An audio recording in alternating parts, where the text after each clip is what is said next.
band with you when you were playing with them in 2001? I did have a stint with the Cult in 2001. I came in via Bob Rock, um, and they had an issue with their bassist, and I literally jumped in the next day where I took over in the pre-production process and did Beyond Good and Evil. So that was Matt Sorum, and of course Ian and Billy and myself, and did a run. Actually, Mike Dimkich as well in South America. We did a run and a tour, some shows around California. I didn't continue with that at that time. I came in and sort of subbed, I guess, even though I did the whole record.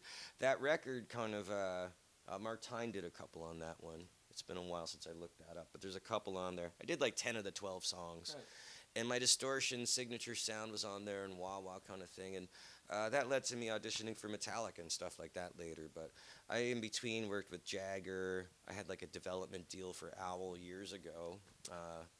And Owl's always been part of my life. And some of those songs and things that people have heard just over the years, I wrote some of them, many years ago, some of them recently, you know what I mean? So it's a combination of all this stuff that happened to me. And of course, I joined the Cult back in 2006 full time and have done everything since then as well too. So, but in that stint in between, I did a lot of really great stuff and played with a lot of cool people. I met Mike Borden, who led to Ozzy, things like that. Metallica audition was pretty interesting, and I that almost led to Ozzy too. But Jason Newsted got the gig quickly before Kirk Hammett was going to suggest me. And they called me personally and said, that they really dug me and all that, which was awesome. And before I got to Ozzy, Jason Newsted did, but it came up later anyway via Mike Borden. Oh, by the way, I'm excited about the new Faith No More. I think that's pretty. I'm pretty excited out, about. I think. Is it out now? Cool. I heard one song, so I'm gonna have to look that up. At least the artwork's out. I know that much. I saw one song and I thought it was really cheeky and fun. I love Mike Patton. I have more in common with almost like a Faith No More musically than a lot of things too, and it's interesting. Um, I really respect that Patton and Borden and the guys just will go anywhere, and they're fearless. And I think we need to see that kind of art again in this day and age of really, really safe, kind of like, just benign stuff. That's just dance music and so on. I mean, there's always a place for that, but it shouldn't be the whole pie. It should just be a little cut. So we need some real energetic and like forward-thinking artists again, and that's why I'm excited about the new Owl, Things You Can't See. I feel like I'm holding a torch for that as well. And there's some mad crazy bass playing and drumming and guitar, but they're just really good songs, and I think I'm just singing from my heart. And third album, that comes with a lot of experience and song development and craft that we've kind of worked on. So this is gonna kick your ass. This new Owl. I mean, it's gonna be really good. Now, Eddie Van Halen was actually a bigger influence on you than some bass players, I believe, Yeah, that's true. or at least early on. Yeah, when I was a kid, a lot of the older guys and like the music stores and stuff that worked there, I'd go in and want to play all the basses and stuff. And I was very into Maiden and Sabbath and things like that. And I was kind of into classical as well. Like I loved all the riffs and Celtic music and so on, jazz. But the main thing is is that what these guys in the stores, like back in my day, there wasn't information like there is now, right? There wasn't YouTube. There wasn't. You can see anything now. So the one thing I think everyone's missing now is the hunting for a record. So I couldn't find Billy Sheehan because all the guys in the store would say like, "Hey, have you seen being in New York too? Have you seen the Eddie Van Halen on the bass?" So I was like, "No," because I can't get into these clubs. And the records were more. The vinyl was hard to find. So I did go to Eddie Van Halen, and that's really where I developed my overdrive sound because I thought Eddie was such a rhythm player. And then Billy Sheehan finally I got to see too, and that was awesome. And all those guys influenced me. And he ended up playing with Dave Lee Roth, so kind of had that. Yeah, there's that whole kind of cool magician on the guitar or bass realm that attracted me when I was a kid. I wanted to be able to do everything and anything. So Eddie kind of influenced me. And it's funny, I think Ace kind of influenced Eddie because Yeah, Ace was doing tapping and all that kind of stuff. But I've had the good fortune of all these people around me that are some of my heroes and some really talented people be in my life directly, and that has a different kind of influence then, And like I said, Ace again, that was just a really fantastic run, and I hope there's a lot more to do with the Spaceman. Well, Kiss did get in the Rock Hall of Fame earlier this year. Yeah, that was That's that was a the proud inductees. moment. That was a proud moment for Kiss fans, I think, and people that believe in pushing the rock and roll envelope. Yeah. Yeah, so yeah, I really that was a proud moment for me, and I didn't write any of the Kiss songs or anything, but I felt I was part of the Kiss army. So yeah. And this is your first. First. that does that? I know. Where's the mic holder? Did he leave? First album and first tour with Ace, right? Yeah, I've only recorded with Ace on this DVD thing, which was our first kind of meeting, and there was all these different rock musicians there that day playing with Ace, and that was the beginning.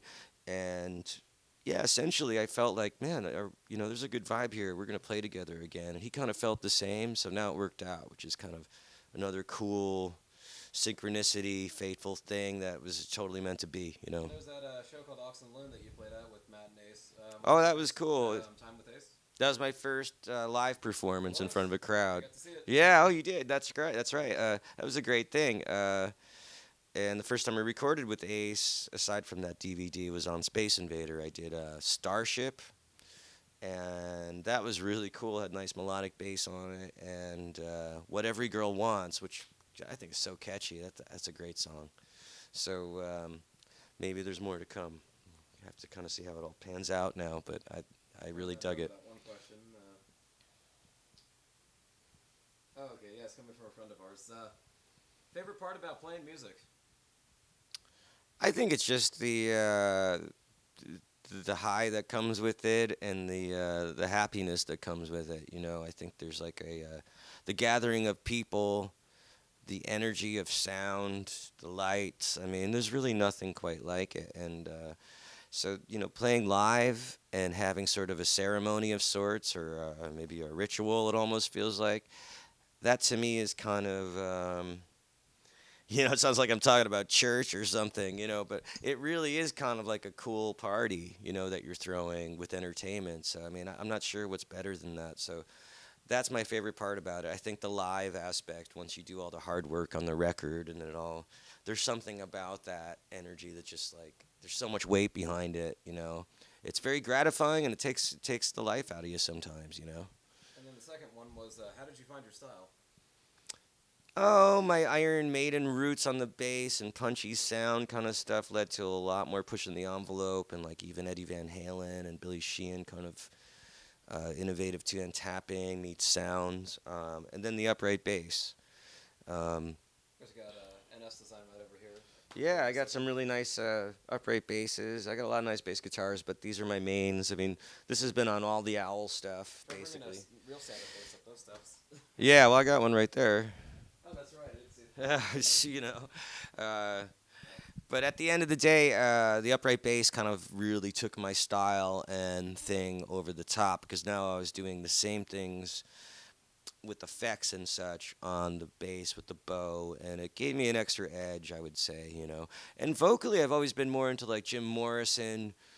I really like Mike Patton, amazing range, but I mean, I've just developed my own kind of, Neil Diamond, Jim Morrison. I like Sinatra, and I kind of do it in a hard rock sense. So that's kind of my thing, and that's what I've always pursued. Just kind of writing great songs, hopefully, and adding some interesting music in between the spaces. Now, I believe this is one of your signature picks, right? Yeah, that's what I've been using for years So, now. You play pick and no pick. Yeah, actually, the first gig I ever started playing the pick with was the Cult, because they had a lot of previous material done like that with almost a Joy Division kind of strummy thing, and I was, it's funny, when I was growing up, you just didn't play with a pick. You were looked at as like a less than. And then you become an adult and realize there's been some of the best bass lines of all time. You can use a pick. Yeah, who cares? So whatever does the job. Sound-wise, it's a little different too, but I mean, you could close your eyes and I could fool you, I'm pretty sure, with my fingers. Yeah. Yeah, so I don't know. It is what it is. It's another thing, you know. No need to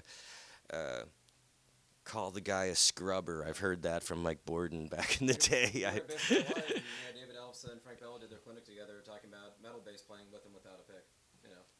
I can pick with much more ferocity and Yeah. speed and clarity with my fingers, but I think there's something about the feel of a pick that's nice too, you know. In Bass You Player know. Live, we were standing there watching Abel Boreal Senior. Yeah.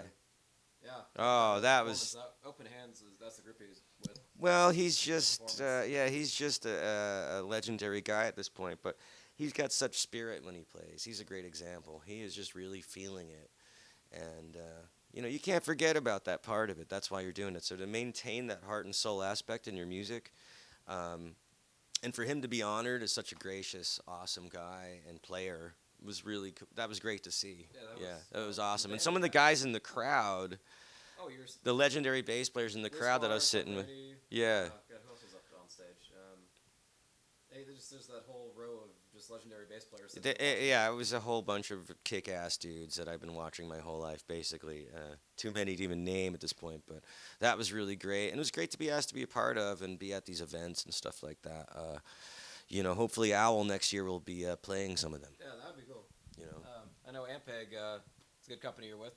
Yeah, Ampeg's my company. They take good care of me, and I had a nice wall of bass. If you saw the Ace Frehley stage setup, I had six SVTs, which is a nice big wall if you put them on their sides, and it's taller than me. So I had like big wall of silver, which I thought was appropriate for playing with Space Ace too. I was going to ask about that. Ace, you guys had it wasn't just a ton of guitar amps. You had that whole Ampeg you were just talking about right behind you. Yeah, my whole side was all Ampegs. Now, are those actually all functioning cabinets, or some of them are just That's all real. Yeah, that's all real. I mean, I didn't want to kill any small animals or anything that day, so we just used two of them, actually. They all function, of course. Yeah. No, they're all real. It's just a matter of some venues I would be tempted to use maybe just one, you know. I didn't really want. Yeah, no, I don't want too much coming off the stage because you lose it in the PA. Yeah. So there's a balance with that. Yeah. They said always, Marshalls, of course. Yeah, that's you got to have that, right? Yeah. So yeah, I mean, I've had a fantastic year, but next year's going to be even more fantastic because of all the different things going on that some I can't tell you about yet, but definitely the new Owl Things You Can't See. It looks like March 15th. I reserve the right to change that, but it looks like March 15th we're shooting for. It's going to be around that time either way. So we're going to come out with videos, extras, music. We're going to be doing shows. Something really interesting was bumping into Dave Lombardo, and he's got a band named Film. Yeah, and we're talking about a trio. Maybe we get one more trio and run around and do some great shows on the West Coast. So there's some ideas brewing, and that's just the sort of thing we're going to be doing in between. Doug Pinnock was playing across the street at the Viper Room, and you came over after, and Dave was walking out, and I was standing right there, and he was like, man, let's play together. Yeah, there's all kinds of great ideas brewing. Getting things in the book sooner than later. So look out for Owl next year, 2015, owltheband.net. Catch us on Facebook. Things You Can't See is the new record. There should be more coming from Ace and the Cult. And right now it's the holidays, and I wish you happy holidays.